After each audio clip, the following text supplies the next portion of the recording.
Գլուխ երկրորդ Լիլիպուտիայի կայսրը բազմաթիվ իշխանազունների հետ գալիս է տեսնելու հեղինակին իր կալանքի մեջ։ Կայսեր անձնավորության և հագուստի նկարագրությունը նշանակում են ուսումնականներ հեղինակին իրենց լեզուն սովորեցնելու համար։ Իր հեզ վարմունքով հեղինակն արժանանում է կայսեր շնորհին, խուզարկում են հեղինակի գրպանները և վերցնում նրանից թուրն ու ատրճանակը։ Ոտքի ելնելով ես նայեցի շուրջս և պիտի խոստովանեմ, երբեք չէի տեսել ավելի հաճելի տեսարան։ Շրջակա տարածությունը նման էր մի համատարած այգու, իսկ ցանկապատած դաշտերը, որոնցից ամեն մեկը սովորաբար 40 քառակուսի ոտնաչափ տեղ էր բռնում, նման էին ծաղիկների ածուների։ Այդ դաշտերը միախառնվում էին անտառների հետ, որոնք կես ձողաչափ բարձրություն ունեին, իսկ ամենաբարձր ծառերը, ըստ իմ դատողության, 7 ոտնաչափից ավելի չէին։ Ձախ կողմը ես տեսնում էի քաղաքը, որ ավելի շուտ բեմական դեկորի էր նման։ Արդեն մի քանի ժամ կար, ինչ նեղվում էի իմ բնական պետքից, և այդ զարմանալի չէր, քանի որ վերջին անգամ ես թեթևացա համարյա թե 2 օր սրանից առաջ։ Ամոթի զգացումը տեղի էր տալիս սոսկալի կարիքին։ Ամենալավ բանը, որ միտս ընկավ, դա այն էր, որ հարկավոր է ներս մտնել տաճարը, այդպես էլ արի։ Փակելով իմ հետևից նրա դռները, ես անցա շինության խորքը, որքան որ թույլ էին տալիս շղթաները,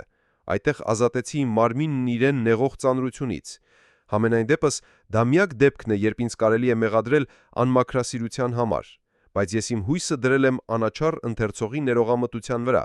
մանավանդ եթե նա խելացի և չնախապաշարված կերպով քննի իմ չարաբաստիկ կացությունը, որի մեջ ես գտնվում էի։ Հետագայում վերոհիշյալ պետքս արդեն հոգում էի վաղ առավոտները, բացօթյա, տաճարից հեռու, որքան որ իմ շղթաները թույլ էին տալիս, իսկ այդ նպատակի համար նշանակված 2 ծառան, նախքան հյուրերի գալը, ձեռի սայլերով դուրս էին տանում գարշահոտ առարկան։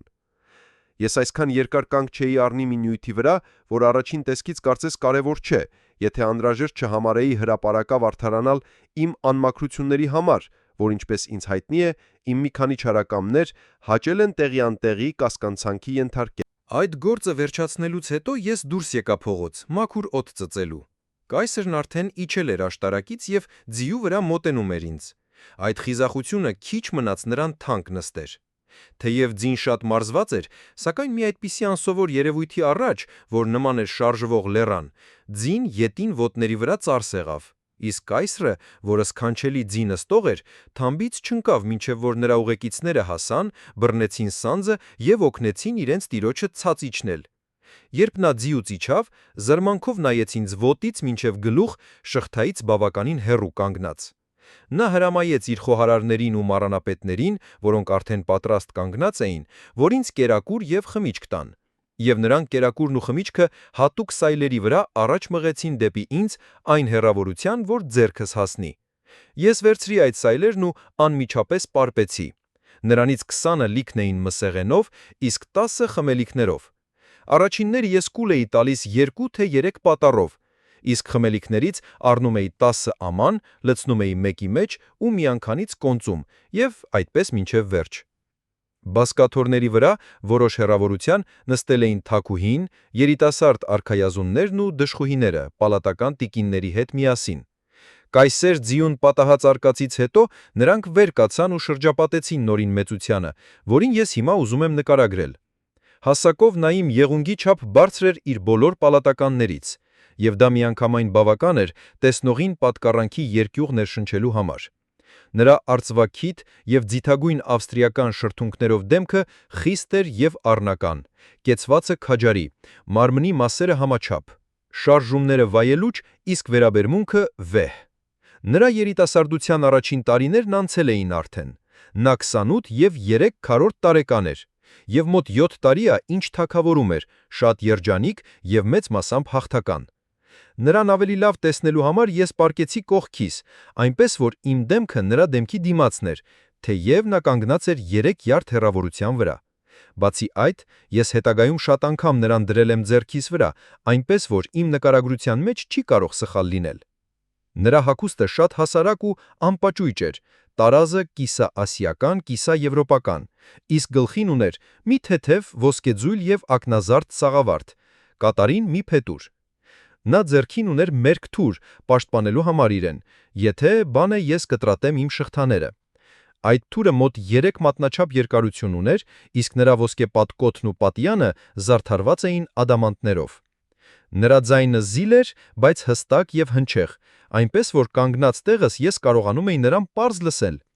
Տիկնայքն ու պալատականները այնպես էին պճնվել, որ այն տեղը, ուր նրանք կանգնած էին, կարծես թե մի ոսկեև եւ արծաթե նկարներով նախշած շրջազգեստ էին փռել։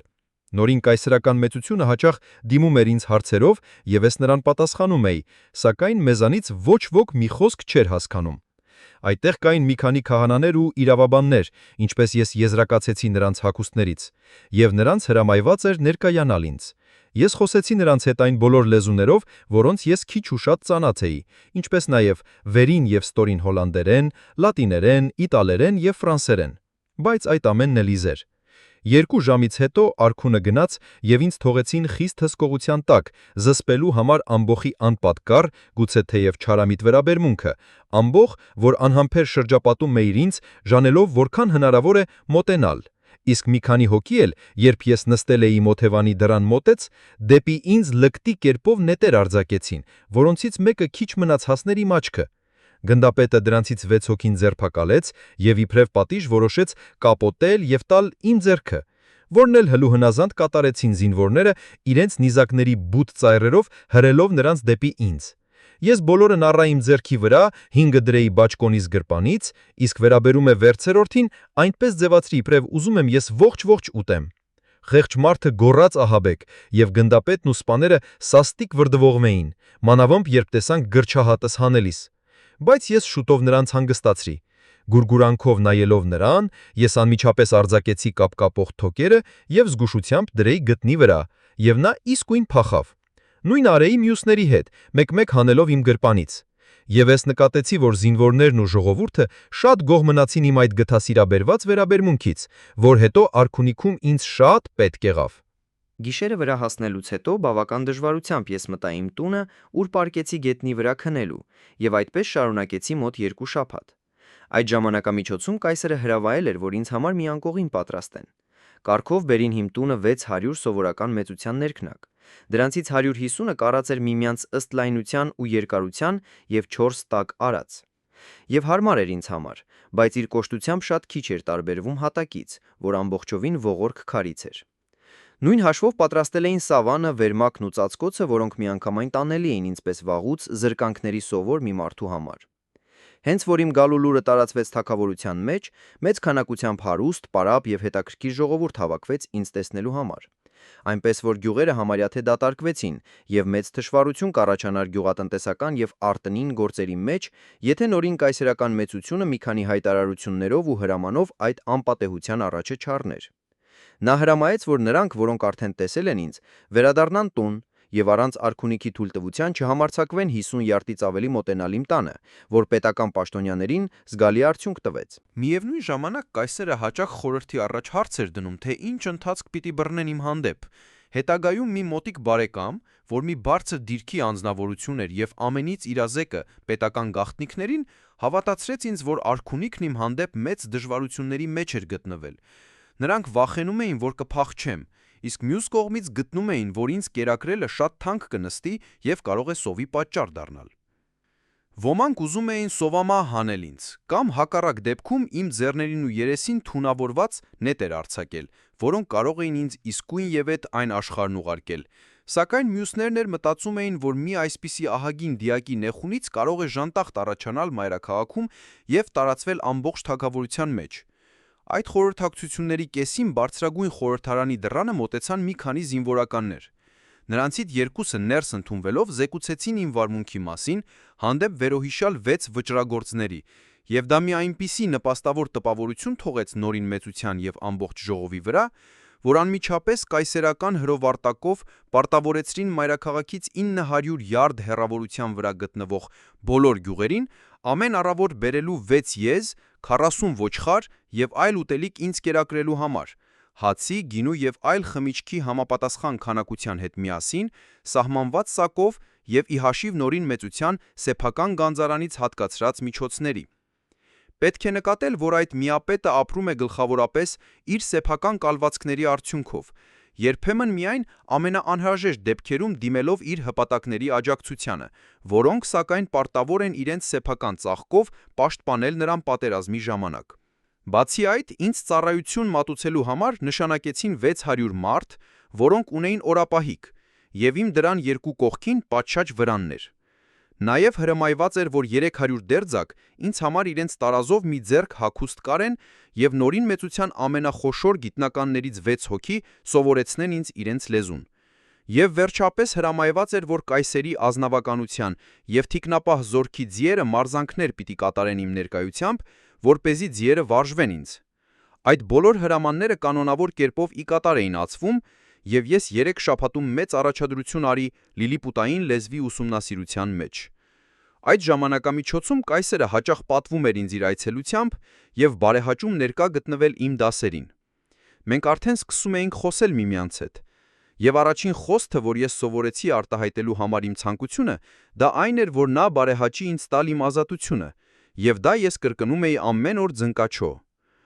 Նրա պատասխանը, որքան ես կարողացա ըմբռնել, այն էր, թե դա ժամանակի խնդիր է, եւ չի կարելի շնորհել ինձ ազատություն առանց պետական խորհրդի, որ ես պետք է լումուս կելմին պեսո դեսմար լոնեմպոսո, այսինքն երդվեմ, որ նրա ու նրա թագավորության հետ խաղաղություն պիտի պահպանեմ։ Համենայն դեպս ինձ հետ կվարվեն ազնվորեն, եւ նա խորհուրդ էր տալիս, որ ես իմ համբերությամբ եւ խոհեմ վարմունքով աշխատեմ ստեղծել նրա ու նրա հպատակների մեջ իմ մասին լավ կարծիքը ստանամ։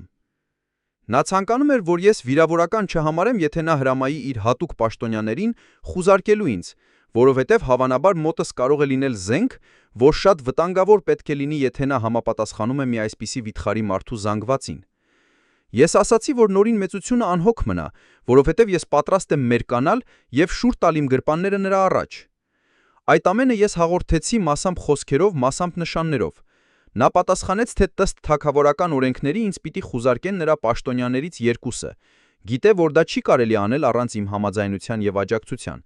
որ նա այնքան բարձր կարծիքի է իմ վեհանձնության եւ արդարամտության մասին, որ վստահում է իր պաշտոնյաների իմ ձեռքը տալը, իսկ ոչ որ նրանք վերցնեն ինձնից, նորից կվերադարձնեն ինձ, երբ ես հեռանամ այս երկրից, կամ թե չէ փոխարժեքը կվճարեն, ինչ գինել, որ ես նշանակելու լինեմ։ Ես վերցրեցի երկու պաշտոնյաներին եւ նախ դրեցի վերարկուիս գրպանի մեջ, ապա մյուս գրպանների մեջ, բացի իմ ժամացույցի երկու գրպանից եւ այլ գաղտնի գրպանից, որ ես չէի ուզում, որ նրանք խուզարկեն, որովհետեւ մեջը ունեի մի քանի անհրաժեշտ բաներ, որ ուրիշ ոչ մեկի համար պետքական չէին։ Փոքրիկ գրպաններից մեկում կար արծաթե ժամացույց, իսկ մյուսում փարակի մեջ մի քանի ոսկի։ Այդ պարոնայք ունենալով թանաքեղ, գիր եւ թուղթ, կազմեցին իրենց տեսած իրերի մանրամասն ցուցակը, եւ երբ այդ ամենը նրանք վերջացրին, խնդրեցին, որ ինձ ցածր իջացնեն, որպեսզի կարողանան ներկայանալ կայսերին։ Այդ ցուցակը ես հետագայում թարգմանեցի անգլերեն, որ բառ առ բառ հետևյալն է. Նախ եւ առաջ հսկա լեռ մարդու, այդպես եմ թարգմանում քուիբուս ֆլեստրին բառերը։ Վերարկուի աջ գրպանում մանրազնին խուզարկությունից հետո մենք գտանք միայն կոշտ կտավի մի մեծ կտոր, որ կարող է ձերդ մեծության գլխավոր շքասենյակում գորգի տեղ ծառայել։ Ձախ գրպանում մենք տեսանք մի վիթխարի արծաթե արկղ, նույն մետաղից շինած կափարիչով, որ մենք խուզարկուներս չկարողացանք բարձրացնել։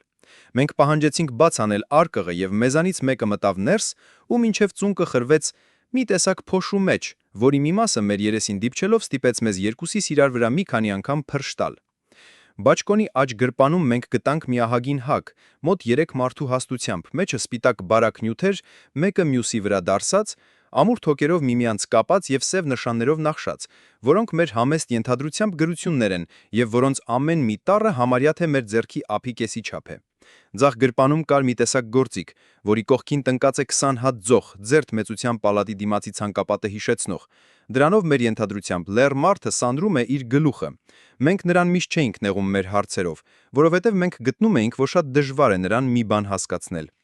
Նրա միջին ծածկոցի, այդպես եմ թարգմանում ռանֆուլո բառը, որով նրանք ուզում էին ասել անդրավարտիկ։ Աջ կողմի մեծ գրպանում մենք տեսանք մի մարդահասակ, խոռոչավոր երկաթե գերան, կպցրած մի կտոր ամուր տախտակից, որ ավելի մեծ է, քան գերանը։ Գերանի կողքին կար դուրս ցցված մի մեծ կտոր երկաթ, տարօրինակ ձևով տաշած, որ մենք չինացանք, թե ինչ բան է։ Ձախ գրպանում էլ կար դրա նման մի ուրիշ գործիք։ Աջ կողմի փոքրիկ գրպանում կար սպիտակ եւ կարմիր գույնի մետաղի մի քանի կլոր եւ տափակ կտորներ տարբեր մեծության։ Սպիտակներից մի քանիսը, որ կարծես թե արծաթ լինեին, այնքան մեծ էին ու ցաներ, որ իմ ընկերն ու ես հազիվ կարողացանք բարձրացնել։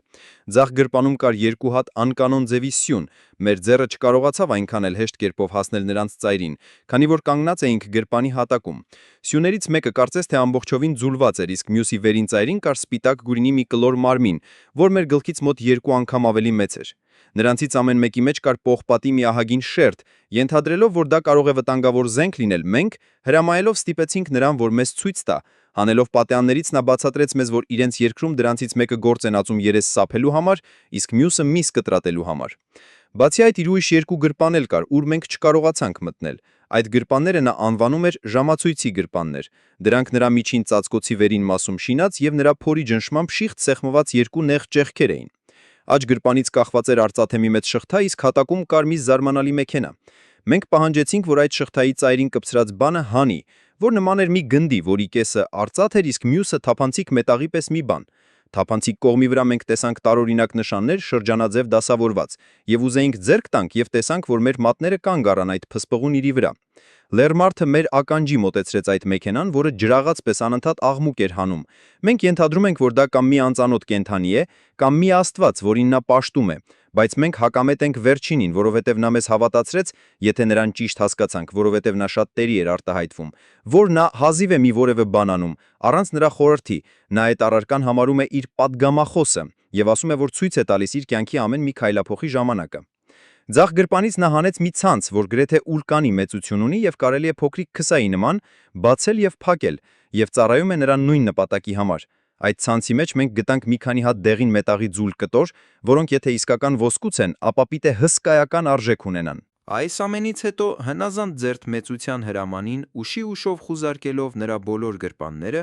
մենք նրա մեջքին նկատեցինք մի գոտի, որ շինած էր մի ինչ-որ վիթխարի կենդանու կաշուց, եւ որից ձախ կողքին կախված էր մի թուր 5 մարդու երկարությամբ։ Աջ կողքին կախված էր մի տոպրակ կամ պայուսակ, երկու խորշի բաժանված, իսկ ամեն մի խորշի մեջ կարող են ձերդ մեծության հպատակներից 3 հոգի տեղավորվել։ Այդ խորշերից մեկի մեջ կային բազմաթիվ ծանրակշիռ մետաղյա գնդեր, գրեթե մեր գլխի չափ, եւ բարձրացնելու համար մեծ ուժ պահանջող։ Մյուս խորշն իր մեջ պարունակում էր մի տեսակ սև հատիկներ, բայց ոչ այնքան մեծ ու ծանր, որովհետև մենք կարողացանք դրանցից մոտ 50 հատ տեղավորել մեր բռի մեջ։ Այս է ճիշտ ցուցակը այն ամենի, ինչ որ մենք գտանք Լեռմարդու մարմնի վրա, որը խուզարկության ժամանակ մեզ հետ վերաբերվեց շատ քաղաքավարի եւ ձերդ մեծության հրամանատարների հետ հարգանքով վարվեց։ Ստորագրված եւ կնքված է ձերդ մեծության բարեբախտ թագավորության 89-րդ լուսնի 4-րդ օրը։ Կրեֆլին Ֆրելոկ, Մարսի Ֆրելոկ։ Երբ այս ցուցակը կարդացին կայսրին, նա ինձ կարգադրեց, թեև շատ փափկանակած ձևով, որ ես նրան տամ ցուցակի մեջ հիշված առարկաներից մի քանիսը։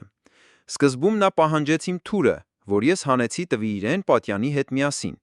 Միևնույն ժամանակ նա կարգադրել էր իր 300 հոգուց բաղկացած իր ամենաընտիր զորքին, որ պահպանում էր նրան, շրջապատել ինձ որոշ հեռավորության վրա, նետ ու աղեղներ արձակելու պատրաստ։ Սակայն ես այդ չնկատեցի, որովհետև աչքերս հառել էի նորին մեծության վրա։ Ապա նա ցանկացավ, որ մերկացնեմ թուրս, որը թեև ծովի ջրից տեղ-տեղ ժանգոտել էր, բայց էլի սաստիկ փայլում էր։ Ես այդպես էլ արի, եւ ամբողջ զորքն իսկույն սարսափից ու զարմանքից ճչաց, որովհետև արևը պայծառ շողում էր, եւ արևի ցոլքը շլացրեց նրանց աչքերը, երբ ես ձեռքիս մեջ պտտցնում էի թուրը։ Նորին կայսերական մեծությունը, որն ամենաքաժարի միապետն է, ավելի քիչ վախեցավ, քան ես կարող էի սպասել։ Նա հրամայեց ինձ սուրը նորից պատյանը կոխել եւ որքան կարելի է զգուշությամբ գետնին դնել, իմ շղթայից մոտավոր 6 ոտնաչափ հեռավորությամբ։ Հետևյալ բանը, որ նա պահանջեց, այդ խոռոչավոր երկաթե գերաններից մեկն էր, այսինքն իմ գրպանի ատրճանակներից։ Ես հանեցի ատրճանակը եւ նրա խնդրանքի համաձայն, այնպես ինչպես կարող էի, բացատրեցի նրա գործածության եղանակը եւ լցնելով լոկ վառող, որ չէր թրջվել ծովում իմ հերմետիկ փակված վառողամանի մեջ։ Բոլոր կանխատես ծովագնացներ այդ տեսանկյունից նախազգուշության հատուկ միջոցներ են ձեռնարկում, ես նախորոք զգուշացրեցի կայսրին, որ չվախենա, եւ կրակեցի այրի մեջ։ Սարսափը այս անգամ ավելի մեծ էր, քան իմ թուրը տեսած ժամանակ։ Հարյուրավոր մարդիկ ուշաթափ եղան, եւ անգամ կայսերը, որ թեև ոտքի վրա մնաց, սակայն միառժամանակ չկարողացավ ուշքի գալ։ Ես հանձնեցի իմ զույգ ատրճանակները, ապա տվի վառողի եւ գնդակների պարկերը, խնդրեցի նորին մեծությանը, որ վառողը հեռու պահեն կրակից, որովհետև նա կարող է չնչին կայծից բոցավառվել եւ օդ ցնդեցնել կայսերական պալատը։ Նույնպես հանձնեցի իմ ժամացույցը, որը տեսնելու համար կայսերը շատ հետաքրքրվեց եւ հրամայեց իր պահգազորքի երկու պարթև զինվորներին ջողին անցկացրած տան ուսերի վրա, այնպես ինչպես Անգլիայում բեռնակիրները տակար են տանում։ Նա զարվացավ ժամացույցի անընդհատ աղմուկից եւ սլաքի շարժմանը, որը նա հեշտությամբ նշմատեեց, որովհետեւ լիլիպուտների տեսողությունը ավելի սուր է, քան մերը։ Հետո նա իր գիտնականների կարծիքն հարցրեց այդ մասին, սակայն ընթերցողը առանց իմասելու է կգուշակի, որ նրանց կարծիքը շատ անորոշ ու թերի էր, հեռուն ճշմարտության, թեև ես իմիջայլոց չկարողացա նրանց լիովին հասկանալ։ Հետո ես հանեցի իմ արծաթե եւ պղնձյա դրամները, իմ փողի քսակը, 9 խոշոր ջաքակ եւ մի քանի հատ մանր ոսկե դրամներով, իմ դանակը եւ ածելին, իմ սանվորը եւ քթախոտի արծաթե տուփը, իմ թաշկինակը եւ ծոցի տետրակը։ Իմ թուրը, ատրճանակը եւ վառողամանը սայլերով ուղարկվեցին նորին մեծության զինապահեստ, իսկ մնացած իրերը վերադարձրին ինձ։ Ես ունեի, ինչպես մի փոքր առաջ ասեցի, մի գաղտնի գրպան, որը զերծ մնաց խուզարկությունից, ուռկար ակնոցներ, որ կարճատեսության պատճառով երբեմն գործ եմ ածում, մի գրպանի հեռադիտակ եւ մի քանի այլ մանրումանրույքներ, որոնք ոչ մի արժեք չկարող ունենային կայսերի համար։ Ուստի պարտք չհամարեցի հայտնել դրանց մասին, մանավանդ վախեցա, որ չլինի կորչեն կամ փչանան, եթե ընկնեն ուրիշի ձեռքի։